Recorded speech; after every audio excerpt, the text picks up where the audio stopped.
Stoic secrets: enduring, letting go, and moving forward. In the unfolding script of life, pain is not an exception, it is a chapter written into everyone's story. The question is never whether we will suffer, but how we will choose to respond when suffering comes. To cry out against fate, to sink into complaints and blame these responses only deepen the wound. But the Stoics offer another way: to meet adversity with dignity, to endure without bitterness, and to transmute hardship into strength. This is not denial, but transformation. It is not weakness, but the quiet defiance of inner power. 1. Perception and the power within. In the theater of existence, where the external world clashes with the inner, our perception becomes the stage upon which we either fall or rise.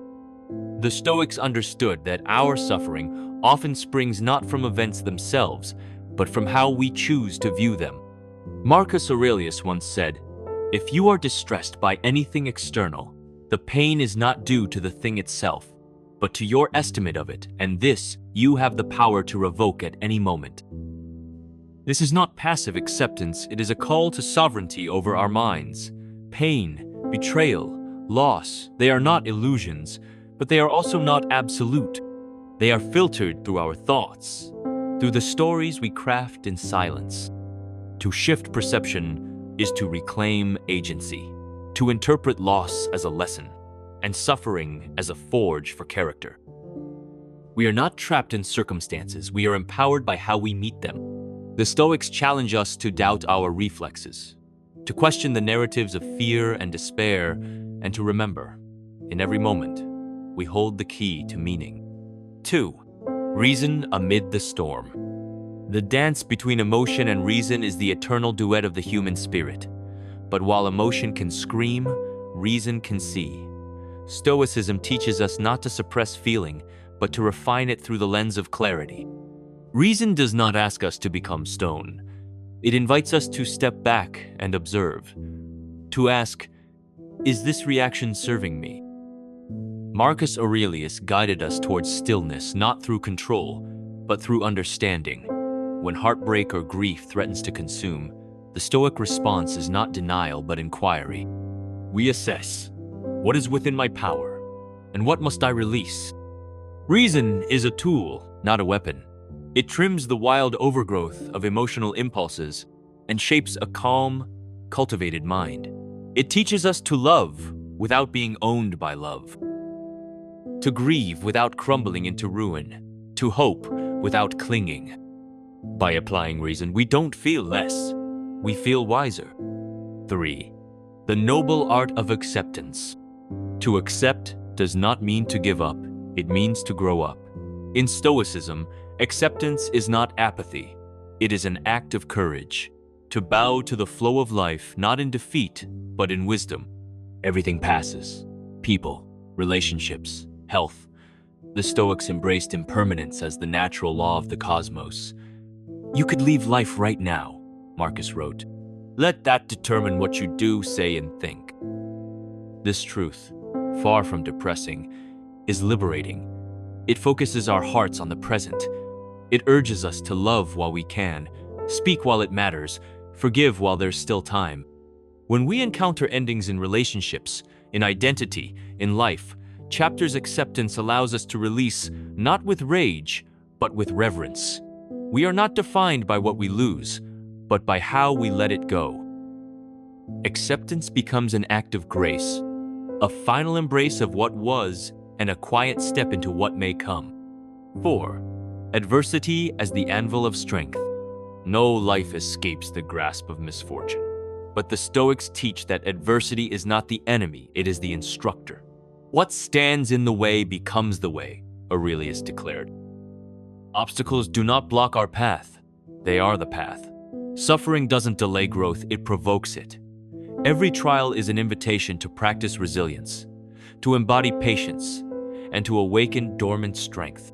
Loss does not vanish with philosophy, but the Stoic does not crumble before it. They kneel, breathe, and rise, not untouched, but transformed. To endure pain without protest is not silence, it is power. It is the quiet confidence of one who has faced the storm and learned to walk within it. Adversity then becomes sacred. It carves out the soul's shape. It deepens our purpose, and it forges a life not of ease, but of meaning. 5. Virtue lived, not spoken. Virtue is not an abstract principle scribbled in ancient texts. It is lived in the mundane. Wisdom, courage, temperance, and justice. These are not trophies of the exceptional, but tools of the consistent. In our relationships, in our losses, in our private thoughts, virtue becomes the compass. We do not ask, "Why is this happening to me?" but "What is this moment asking of me?" This reframing elevates experience. It removes the sting of fate and replaces it with the call of responsibility. Every experience becomes an exercise in integrity. To live virtuously is not to float above pain, but to meet it with honesty. It is to be wounded and remain open. It is to fall and rise with greater alignment. 6. Letting go of what we cannot hold. Attachment is the quiet architect of suffering. The Stoics knew that clinging to what is beyond our control, people, outcomes, reputations, only tightens the grip of pain. To let go is not to stop caring, but to care wisely. Epictetus taught, "Some things are up to us, and some are not." And in that simple division lies the foundation of freedom. What belongs to us are our judgments, our choices, our reactions. All else is borrowed and must, eventually, return. Letting go is a discipline.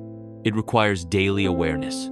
It asks us to trace our cravings, to watch where our expectations have quietly become demands. We are not asked to feel nothing. We are asked to love without chains, to hold without suffocating, to release without resentment. The Stoic does not sever ties coldly, but honors what has been, then releases it with warmth. This is the art of emotional sovereignty, and it is one of the hardest, most liberating skills we can ever cultivate. 7. Stoic grief, mourning with meaning. Grief is not an error in the system. It is proof that we dared to love.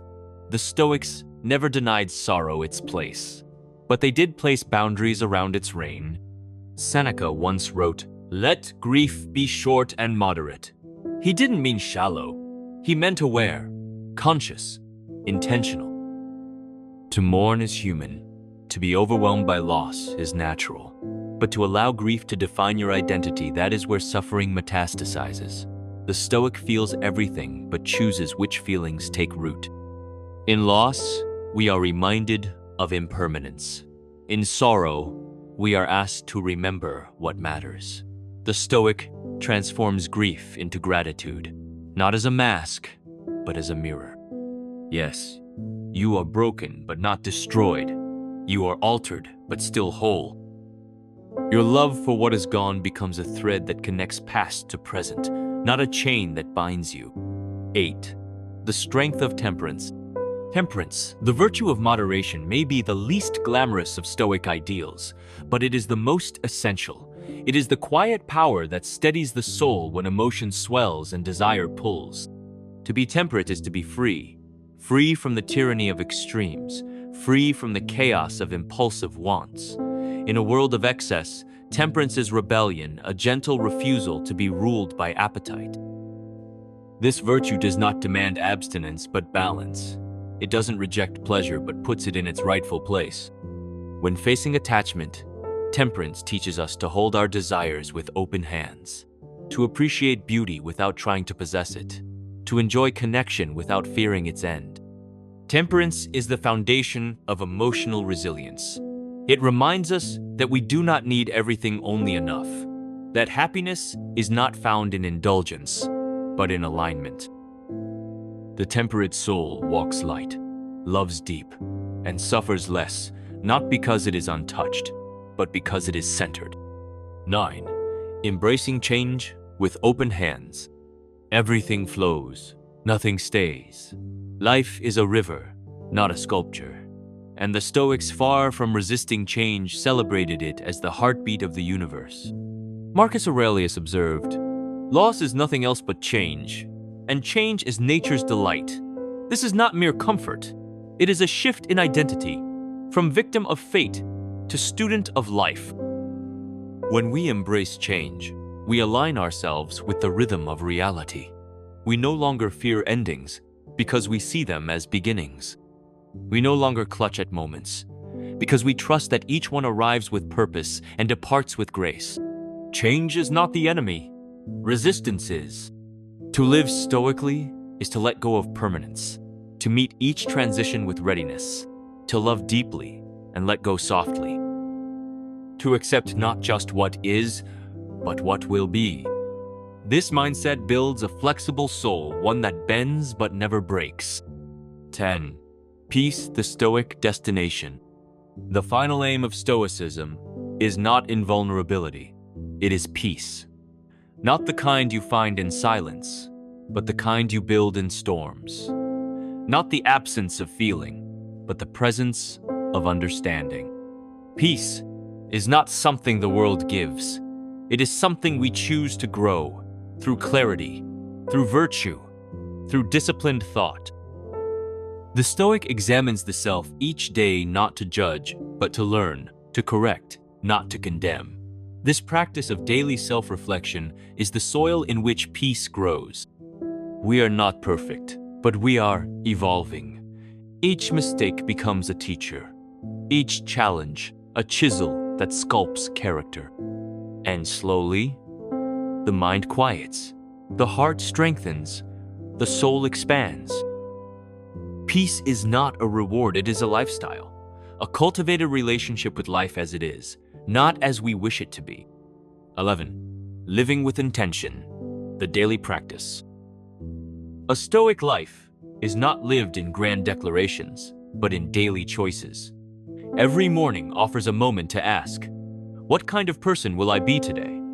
Will I react or respond? Will I cling or release? Will I chase or align? Intention is the quiet driver of transformation. It does not guarantee that we will never be shaken, but it ensures we will not be shaken in vain. The Stoic wakes not to control the world, but to command the self, to refine the instrument of perception, to rehearse virtue until it becomes the default note. This means cultivating awareness in the ordinary, in how we speak to others, how we treat our time, how we speak to ourselves. The battlefield is not dramatic, it is internal. And every small victory builds the fortress of the soul. 12. The inner citadel, building the unshakable core. The Stoics spoke of the inner citadel, a fortress built not from stone, but from thought. A stronghold untouched by the chaos of the world, defended by the guardians of reason, virtue, and acceptance. Life will invade your borders. It will send storms, betrayal, disease, death. But if your inner walls are sound, you will endure. This citadel is not isolation. It is identity. It is the part of you no one can take, the seat of your choice, the place where fate ends and free will begins. To build it requires discipline, honesty, reflection, and time. You may stumble, but if you return to the path each time, you grow. And one day, you find yourself in the middle of hardship, and you are calm. You are not untouched, but you are rooted. You respond, not react. You breathe, rather than break. This is the Stoic promise. Not a painless life, but an unshakable one. 13. Love without possession. To love deeply without ownership, this is one of the most radical ideas in Stoicism. We are taught to equate love with control, attachment, permanence. But the Stoics invite us into a freer love, a wiser one. Love is not diminished by impermanence, it is illuminated by it. To love something fleeting is to love it more. The Stoic does not love less. He loves better, without expectation, without entitlement, with full presence, knowing all things end, and that this very ending makes them beautiful. We can cherish people and still let them go. We can grieve and still be whole. We can miss and still move forward. True love is not in clinging, but in honoring, not in keeping, but in witnessing. 14. The mirror of mortality. Memento mori, remember death. This was not a gloomy obsession, but a tool of clarity. To remember that we will die is to wake up to life. When you remember you are mortal, you stop postponing kindness. You speak what matters. You cut what drains. You live as if each breath counts, because it does. Death, far from being an enemy, becomes a mentor.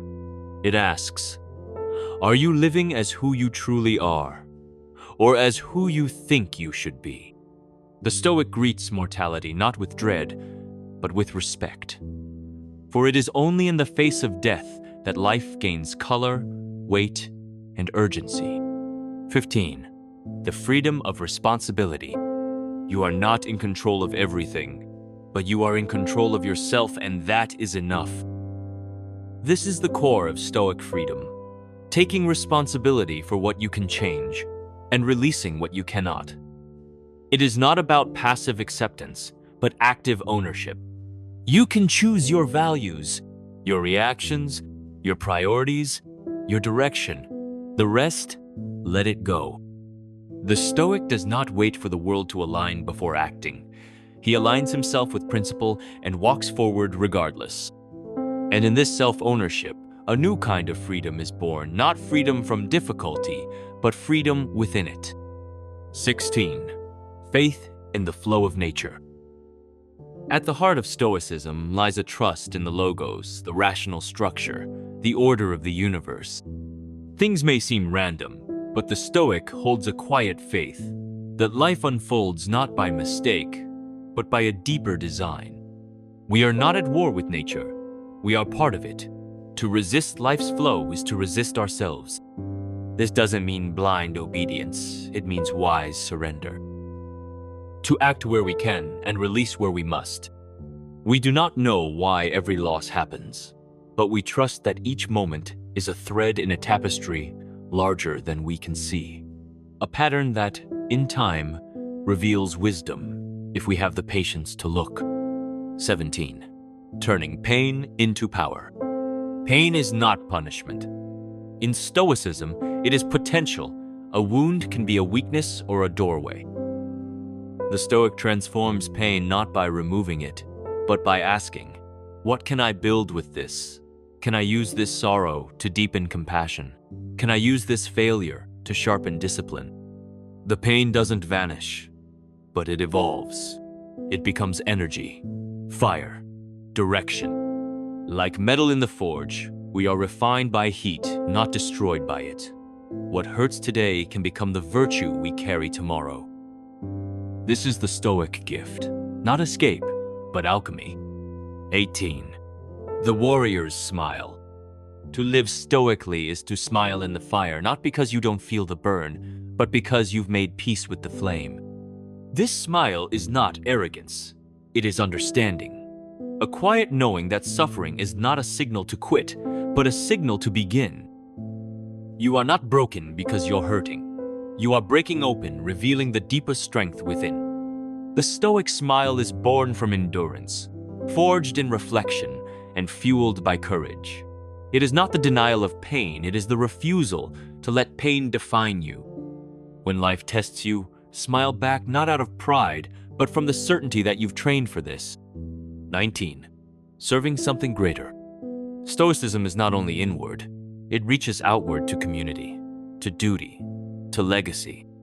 To live for something greater than yourself is to root your values in action. It is to ask, how can I contribute? What can I give, even as I heal? The Stoic sees themselves not as the center of the universe, but as a participant in its harmony. Every word, every choice, every sacrifice becomes a thread in the larger human story. To serve others is to remember that you're not alone. That meaning is often found not in what you gain, but in what you offer. True strength is not isolation, it is integration. 20. The final embrace. Amor fati. Amor fati, love of fate, is the soul of Stoicism. Not tolerance, not endurance, but love. To look at every moment, every twist, every tragedy, and say, yes, this too. It is the highest form of freedom. To no longer fight the river, but to flow with it not weakly, but with strength.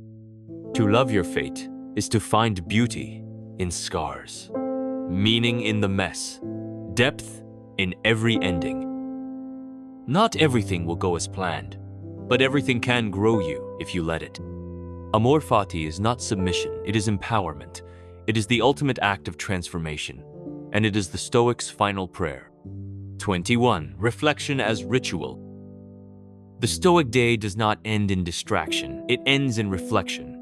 Before sleep, a Stoic turns inward, not to criticize, but to understand. What did I do well today?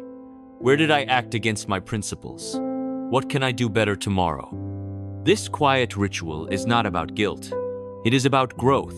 It transforms every day into a lesson, every mistake into a message, every victory into a guidepost.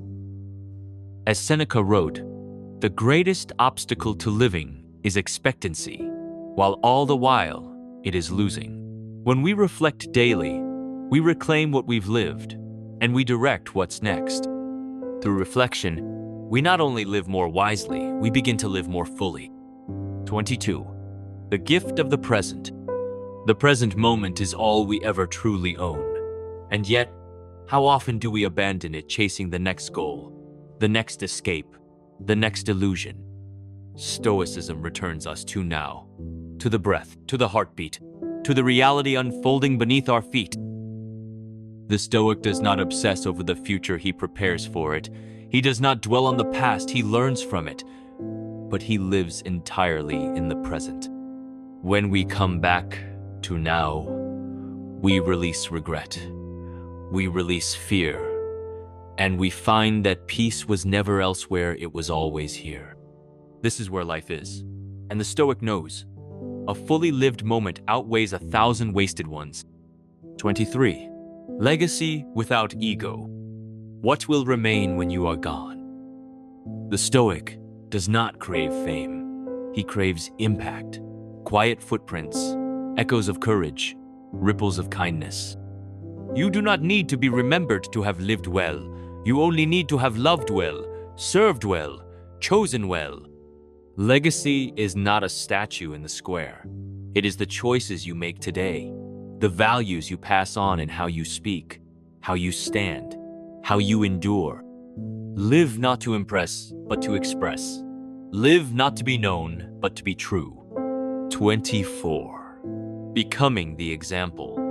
There will always be someone watching, a child, a stranger, a loved one, even if no one else sees you see. The Stoic becomes a beacon, not because he seeks followers, but because he lives by light. When you choose composure over chaos, clarity over complaint, forgiveness over fury, you model a different way to be human.